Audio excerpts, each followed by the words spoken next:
Yaxşı. Dərsimiz Hülakilər və yaxud da Elxanilər dövləti. Dedi ki, 1256-cı ildə Monqolların yaxın şərqə yürüyüşü baş verəcəkdir. Bu yürüyüş Monqolların 3-cü yürüyüşü eləyəcəkdir. Bunu Çingiz xan nəvəsi Hülaki xan rəhbərlik eləyirdi.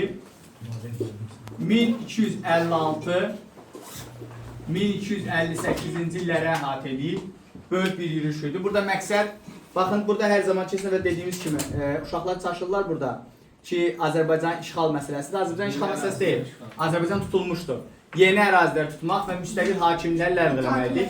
Elə müstəqil hakimlər ləğv eləmək söhbətini 1258-də Ərəb xilafətinin süqutu uğratmaqla elə ilk itaətə gətirdiyi ərazi olacaqdı 1258-də və mərkəzi Azərbaycan olan 3-cü yürüyüşün nəticəsində, bax bu hər zaman testdə belə düşəcək, 3-cü düşünmə ehtimalı da olub, yəni çıxıb.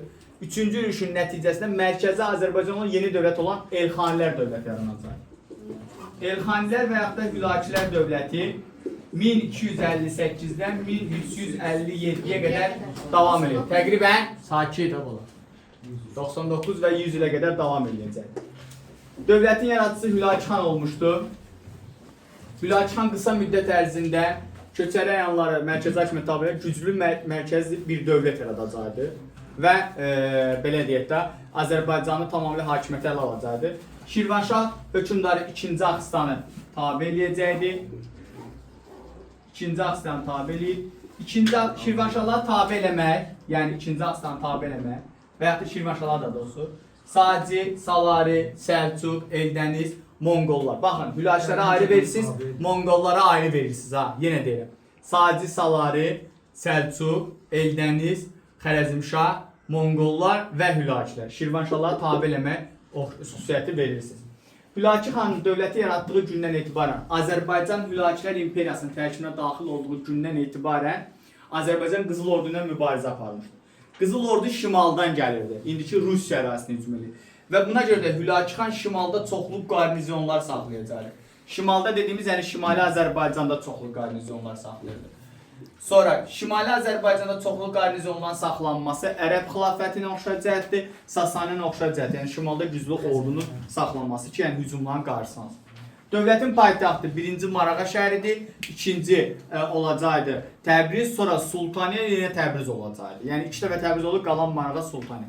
Paytaxtı Marağa olması Sacilərlə, paytaxtı Təbriz olması Eldənizlərlə, Rəvvadilərlə oxşar cəhət verəcəksiniz. Yəni bu fərmada oxşar. Cənubda yaranmasını isə elə Mannadan tut, Manna, Atropatena, Saci, Salar, Rəvvadi dövlətlərlə oxşar cəhət kimi verirsiniz. Yəni cənubda yaranması. Hülaki xan dedi ki, qısa müddət ərzində güclü dövlət yaradacaqdır. Lakin Hülaki xanın və Abaqa xanın ölümündən sonra dövlət zəifləməyə başladı və daxil çəkmə olacaq. Bir də bunu deyim, Hülaki xanın belə bir növ, belə deyək də, dövründə məsləhətçisi olan Nəsrəddin Tusi, Abaqa xan dövründə isə baş vəzir olacaqdı. Yəni bunu yadda saxlayın, Azərbaycan mütəfəkkiri Nəsrəddin Tusi. Sonra 1295-ci ildə hakimiyyətə Qazan xan gələcəkdir. Qazan xan özünü Qarabağda elan edir xan kimi, Hülaki hökmdarı, Elxani hökmdarı elan edəcəkdi 1295-ci ildə.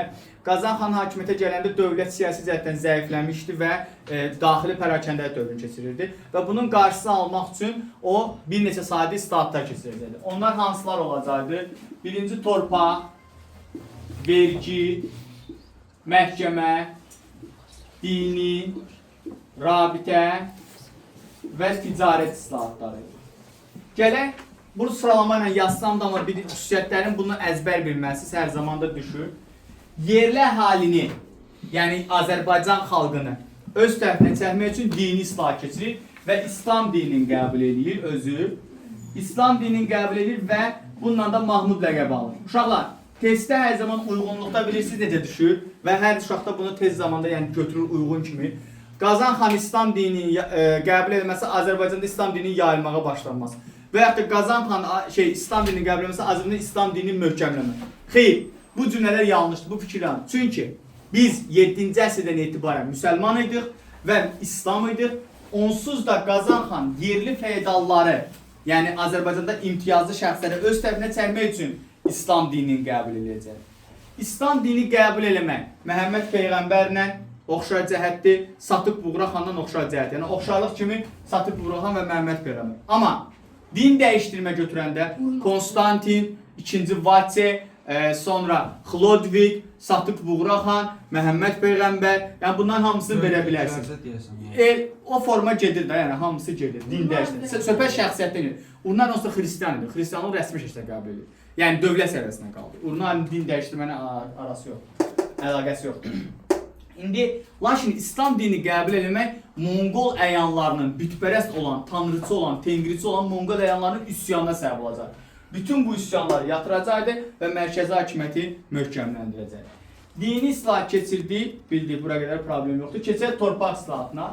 Torpaq islahatına məqsəd Monqol əyanlarının torpaqla şey eləməkdir.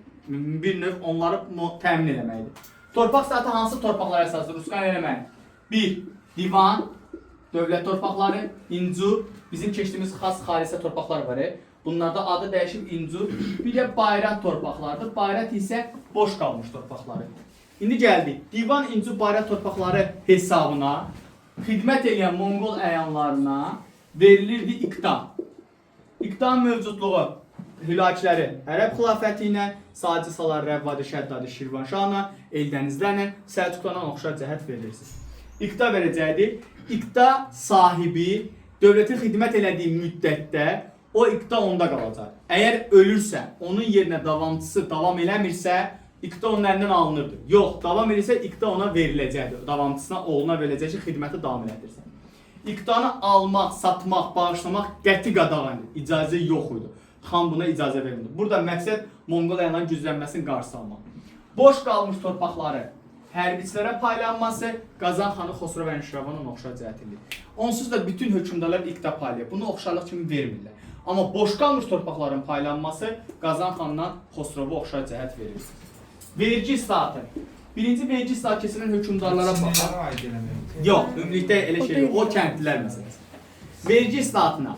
Vergi islahatına gələk. Vergi islahatını biz kimləri veririk? Xosrov Ənşiravanı veririk. Məzmun Məhəmmədi veririk, Yusif Əmsacı veririk, Ərəb xilafətindəki şəxsləri, sülalələri veririk, amma sülalələr çox oxşar getmir. Əsas şəxslərdən söhbət edir, şəxslərə daha çox fikir verin, yəni o hissə daha çox önəmlidir.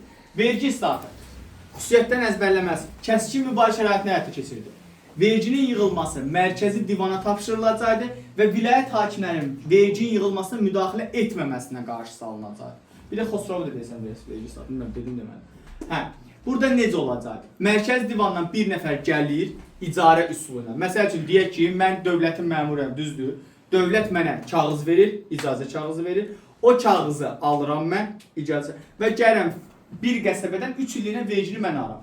Həm o qəsəbə sakinləri məni tanıyır ki, imenli mənə vergi ödəyəcəklər. Həm də ki, mən artıq bilirəm ki, həm də dövlət bilir ki, orada nə qədər vergi yığılacaq. Verginin yığılması və nizama salması üçün Monqollar nə edəcəkdi? Hülakilər, Elxanilərdən olsun.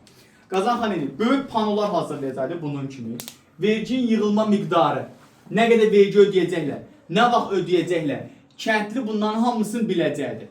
Və beləliklə ödəniləcək vergi miqdarı dəqiqləşdiriləcəkdir. Əhali siyahıya alınacaqdır. Siyahıya alınma bilirsiniz ki, hansı dövrün oxşayacaqdır, Sasani və Ərəb xilafətindən oxşar cəhət verirsiniz. Və vergilər nizamlanacaqdır. Divan isə buna birbaşa. Vergi islah-keçində mübarizə və üsyanlara səbəb olacaq. Yenə qarşısı alınacaq. İndi eyni anda vergi ilə dini islah keçiriləndə narazılıqlara səbəb olmuşdur və bu narazılıqlar aradan qaldırılacaqdır. Amma üsyana səbəb olması dini islahatıdır. Kəskin mübaşirətinə həyata keçməsi vergi islahatına keçəcəkdir. Keçək məhkəmə islahatına. Məhkəmə islahatı uşaqların ən böyük çaşdığı yerlərdən biri də budur. Biz hər zaman sual cavab edəndə deyirik ki, alqı-satqı məsələlərini həll etmək üçün insan alqı-satqı deyən ki, birinci ticarət ağlı gəlir. Xeyr. Bax, adi bugün bizim özümüzdə ev almaq istəyirik, gedirik asan xidmətin notariusuna, düzdür. Maşın almaq istəyirik, yenə gedirik notariusa, davernus məsələləri, etibarnaməməsi. Baxın, bu məsələləri Qazan xan həll etmək üçün məhkəmə islah keçiriləcək. 30 il müddətində iddia sənədlərinin vaxtı keçmiş hesab olunur və onlar qüvvədən düşür. Misal üçün, deyək ki, nə bilim, mənim atamın atasını 30 il bundan qabaq kimsə öldürür, mənim atam gedir, deyir ki, 30 il bundan qabaq mənim atamı öldürüblər, cinayət işi açır. Deyirlər, rıda gecdi, qutardı. müddət başa çatdı. Yəni də artıq başa çatıb. Sən vaxtında şikayət etmə. Bunun qarşısı alınır. Yəni qismi şəkildə bəzi məsələlərdə var. Cinayətlərdə yox, amma bəzi məsələlərdə var. 30 il müddətli iddia sənədləri, keçmiş iddia sənədləri öz əhəmiyyətini itirəcək. Bu bir.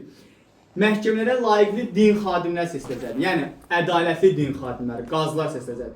Və bu qazılar işlərini layiqli görsün deyə onlardan kağız alınacaqdır. Ki mən həqiqətən də bu vəzifəyə layiqəm. Vilayət, şəhər, kənd qazıları bir-birlərinin işlərinə müdaxilə eləməyəcəkdir. Yəni hamının qərarı müstəqil idi. O qərar müstəqilliyi əsasında qanunlar qəbul ediləcək. Lakin məhkəmə islahatı digər islahatlardan fərqli olaraq yarımçıq qalacaqdır. Tam şəkildə həyata keçirilməsi mümkün olmayacaqdır. Bu da Qazan xan ölümü ilə əlaqədir. Rabitə islahatı. Rabitə islahatı dövlətin bir növ belə deyək də bir vilayətlə digər vilayətlər arasında və yaxud da mərkəzlə digər ucqar vilayətlər arasında əlaqələrin bir növ möhkəmləndirilməsinə gətirib çıxaracaq. Bu necə olacaqdır? 2-3 fərsəxdən bir yamlar yaradılacaq. Yamlar məntəqələrdir. Misal üçün deyək ki, Azərbaycana şimaldan hücuma məruz, Dərbənddən, düzdür? Deyək ki, Dərbənd bu istiqamətdir bizdə. Dərbənddən hücuma məruz qalır. Dərbəndin rabitə işçisi atı ilə minir, gəlir çatır, deyək ki, atıram bölgə olaraq Xızıya. Xızıda atın dəyişdirir və işçi özü də dəyişdirir ki, dincəlmə mənasında. Digər işçiyə xəbəri göndərir, xəbər gedir yavaş-yavaş, hissi-hissə gedir. Bunu eləməkdən məqsəd həm o xəbərçi vaxtında xəbəri çatdırsın mərkəzə ki, dövlət tədbir görsün, həm də ki, bir növ belə deyək də, ortadakı o bir atı 3 gün ərzində qovalasan, o at mümkün qədər ölmə ehtimalı çox yüksək. Yəni, onları qarşılansın. Rabitə islahatı 2 il müddətinə keçirilir. 2 il müddətinə həyata keçirdiyi müddətdə əhalidən əlavə ödənç yığılmayacaq. O dövrlərdə bilirsiniz necə idi standart? Dövlət fərman verirdi hökmdar. Yollar düzəldilsin. Yollar düzəldilsin sözü deyilirsə, hökmdar həmin o vilayətin başçısına tapşırıq edir. Vilayət başçısı kəndlərin qapılarını döyürdü. Bir-bir kəndləri gedirdi, müftü işlədirdi. Məsələn, atlar yığılsın. Yenə vilayət başçısı gedirdi, kəndlərdən atlarını alırdı. Vay ki, o atlar döyüşdə ölürsə, o kəndli artıq atsız qalırdı. Amma rabitə islahatında dövlət buna imkan vermir. Dövlət deyir ki, dövlət özü öz büdcəsindən rabitəyə lazım olan atlardır, yəhərlərdir, ləvazimatlardır verir. Əhalidən əlavə pul yığılmayacaq, əhali incidilməyəcək və o dövlətin o yəhərlərinə, atlarına baxılmalıdır, rabitə rəisləri baxmalıdır. Plus bu rabitə rəisləri içərisində də bölgə olunan məntəqələrdə mehmanxanalar tikiləcəkdir, indiki otellər kimi. Orada da gələn xarici tacirlər qalacaqdır. Çünki kəndlinin evində qalmaq olmazdı, kəndlinin evində qalanda kəndli üçüydü. Kəndli bir keçörək qazanır, elə onu da 3 dənə tacir gəlib otursa onun stolunda, kəndli ac qaldı, o taciri yetişdirməlidir. Yəni, başa düşdün nə istəyirəm? Ondan hamısını yığışdıracaqlar rabitə islahatı. Ticarət islahatında vahid çəki ölçü pul sistemi tətbiq olunacaqdır. Vahid çəki ölçü pul sisteminin tətbiq olunması iqtisadiyyatın canlanmasına, Azərbaycanda 13-14-cü il iqtisadiyyatın güclənməsinə gətirib çıxaracaq. Lakin Qazan xanın dövründə torpaq islahatı müddətində belə bir qərar verilir. 1303-cü ildə kəndlərin bir yerdən başqa yerə köçməsini qəti qadağan edən qanundur. Bu qısa müddətli bir qanun idi. Azərbaycanda bir növ qısa təhkimçilik deyirlər də bu dövrə. Amma sonradan isə bu qərarda ləğv olunacaq. Qazan xanın bu islahatlarından Hülaki dövlətin labüd süqutunun qismən də olsa qarşısı alınacaq. Qazan xandan sonra islahatları davam edəcəkdi Olcaytı Xudabəndi və yaxud da belə deyək də Məhəmməd Olcaytı xidməti davam edəcək. Məhəmməd Olcaytın ölümündən sonra isə hakimiyyətə Əbu Səid gələcək. Əbu Səidin dövründə dövlət zəifləmişdi. Çünki hakimiyyət gələndə çox az yaşlı idi və bunun əvəzinə dövləti qulaq asın, Çobanilər idarə edirdi. Başımızı qaldırın yuxarıya. Çobanilər Ulduz qəbiləsindən idilər. Sulduz qəbiləsindən də Monqolların, yəni Monqolların digər qohum sülaləsindəndir və Əbu Səidin adından dövləti idarə edəcəkdilər. Çox böyük belə mütəfəkkir şəxslərin mövcudu Monqol dünyasının tarixində. Çobanilər dövləti idarə etməyə başlayacaqdı. Əmir Çoban öz qızını Əbu Səidlə evləndirəcəkdi ki, bir növ belə deyək də daha da mövqe güclənsin. Bu dövrdə qarşılıqdan istifadə edən Qızıl Ordu hökmdarları 1318-də Özbək xan hücum edir Azərbaycana, lakin Əmir Çoban o hücumun qarşısı alacaq. 1319-cu ildə isə Əbu Səid özünə qarşı baş verən Miyanə, Sultaniyə, Naxçıvan, Gürcüstandakı olan üsyanları yatırır və bu üsyanları yatırdığı üçün Bahadır ləqəb alacaq. Əbsərid böyüdükcə artıq dövlətin bütün nizam-intizamını öz əlinə almağa çalışırdı. Bu isə Əmir Çoban xoşuna gəlməyəcəkdi və Əbsərid bundan sonra Əmir Çoban və onun oğlanlarını edam elətdirəcəkdi. Lakin 1335-ci ildə Qızıl Ordu hökmdarı yenə hücum eləyəcəkdi. Özbək yenə Əbsərid, bu dəfə Əbsərid onun qarşısına alacaqdı. Amma elə 35-ci ildə Əbsərid öldürüləcəkdi. Bundan sonra dövlət daha da zəifləyəcək və Hülaki səltənəti uğrunda Çobanilər, Cəlalilər, bu da Monqol sülaləsidir. Bir də Azərbaycanda Şirvanşahlar mübarizə aparmağa başladı. Yəni Hülaki dövləti adından dövləti idarə etmək istəyəcək. Bu mübarizədə Çobanilər qələbə qazanacaqdı. Şeyx və yaxud da Böyük Həsən deyilir. Həsəndən sonra Məlik belə deyək də, Məlik Çoban gəlir idarəyə. Bu dövrdə Çobanilər Satıbəy hakimiyyətə gətirirlər, Satıbəy xatını hakimiyyətə gətirirlər və dövləti Çobanilər idarə edir. Çobanilərin qarşı Təbrizdə 1344, bir də 1357-də üsyanlar baş verir. 1344 Təbriz üsyanı yatırılsa da 57-də Təbriz cəmaatı Qızıl Ordu Canı bəy çağırır ölkəyə. Canı bəy gəlib Hülaki daxilindəki çəkişmələrə son qoyur. Hülaki səltənətinin nümayəndələrini edam elətdirir. Əmir Çoban, yəni Çobanilər sülaləsinin nümayəndələrini edam elətdirir və Azərbaycan idarəsinin oğlu Bərdi bəyə tapşıracaq. Lakin Bərdi bəy atasının ölüm xəbərini eşitdikdən sonra o da Azərbaycanı tərk edəcək və Azərbaycanda siyasi pərakəndə dövrü yenidən başlanacaq.